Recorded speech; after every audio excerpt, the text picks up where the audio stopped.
भारतीय प्राथमिक शिक्षक संघ, अखिल दिल्ली प्राथमिक शिक्षक संघ लंबे समय संघर्ष कर रहे हैं। इस बार हमने यूनाइट होने की कोशिश की है कि जितने भी ऑल इंडिया के संगठन हैं, all India primary teacher federation, all India secondary teacher federation, all India federation of teacher organisation, all India Christian teacher federation, हम सारे इकट्ठे होकर और बहुत सारे संगठनों के साथ एक मंच पर हम आए हैं और हम अंतिम लड़ाई के लिए तैयार हैं। हमें इसमें आंशिक सफलता मिली है, कमेटी बनी है, लेकिन हम कमेटी से संतुष्ट नहीं हैं। हम चाहते हैं कि restoration of old pension scheme पूरी, हमको वही की वही चाहिए।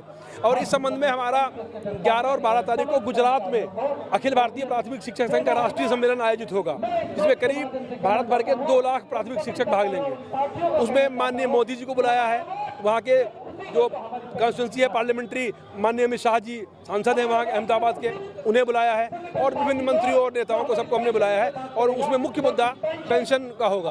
हमारी ये लड़ाई कंटिन्यू रहेगी जब तक कि हम पेंशन को अचीव नहीं कर लेते हैं कर्मचारियों के लिए।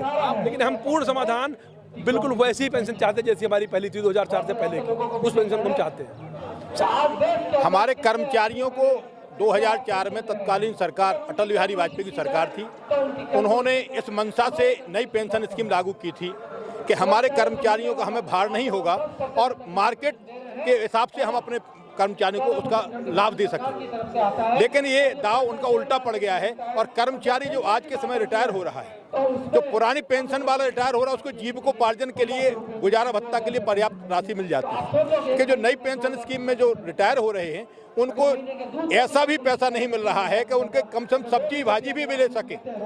जीविकोपार्जन तो बहुत बड़ी बात है, परिवार का संचालन बहुत बड़ी बात है। तो इस पुरानी पेंशन बहाली के लिए हम लोगों ने फिर से संघर्ष किया है।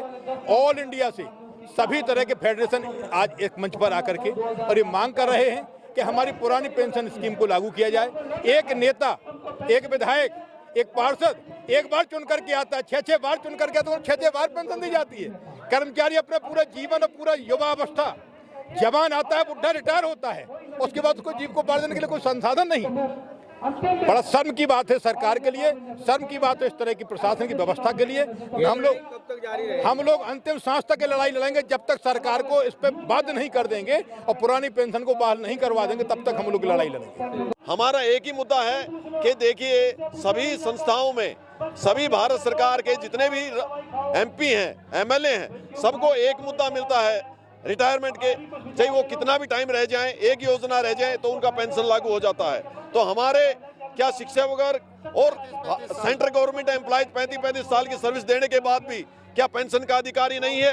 क्या उनकी आत्मा यहाँ रो रही है?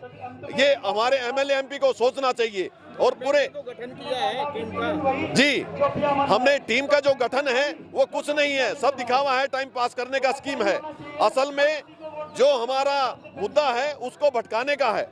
देखिए, जब तक कर्मचारी अगर उनकी नीयत साफ है तो ये कमेटी उमेटी बैठाने की आवश्यकता नहीं है। आप मोदी सरकार कहती है कि बहुत अच्छा कार्य कर रहा है, देश आगे बढ़ रहा है। अरे आप अपने नागरिक को तो नीचे बैठाते जा रहे हैं, कहां से देश आगे बढ़ेगा? तो ये जो योजना है, हम मोदी सरकार से यही रिक्वेस्ट करेंगे कि आप किसी भी देश की उन्नति है किसी भी शिक्षक के साथ चलती है।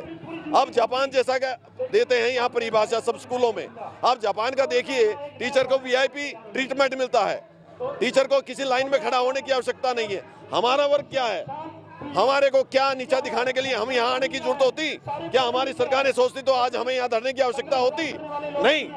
मुझे एक बार फिर भी मोदी साहब के ये कानों तक पहुंचे ये सब बात कि वो खुद अगर अच्छे हैं तो हमारे पूरे भारतीय संगठन का, हमारे एसोसिएशन का, जो हमारे सेक्रेटरी साहब हैं, हमारे प्रेसिडेंट साहब हैं, हमारे जनरल सेक्रेटरी साहब हैं, जो सभी आए हैं अलग अलग प्रदेश से, अलग अलग रीजन से, हमारा सरकार से यही अनुरोध है कि एक बार मोदी सरकार इन बातों को ध्यान से समझे और 2024 में अपनी विजय अगर वो घोषणा करना चाहते हैं तो ये पूरा शिक्षक वर्ग भी उनके साथ खड़ा है और आने वाली सभी पीढ़ियों को उनके साथ खड़ा कर देगा। हम इस चीज की प्रेरणा लेते हैं। जय हिंद।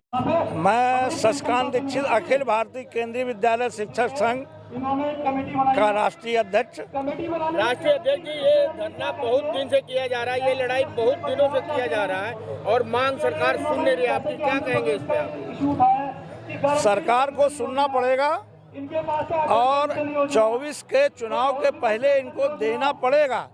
अगर नहीं देंगे तो आपके माध्यम से ये मैं कहना चाहता हूँ कि ये शिक्षक हैं, ये चाणक्य वंशज हैं, इनकी गोद में सृजन और प्रलय दोनों ही पलते हैं। अगर सरकार को अपना भविष्य चाहिए तो पुरानी पेंशन लागू करनी पड़ेगी।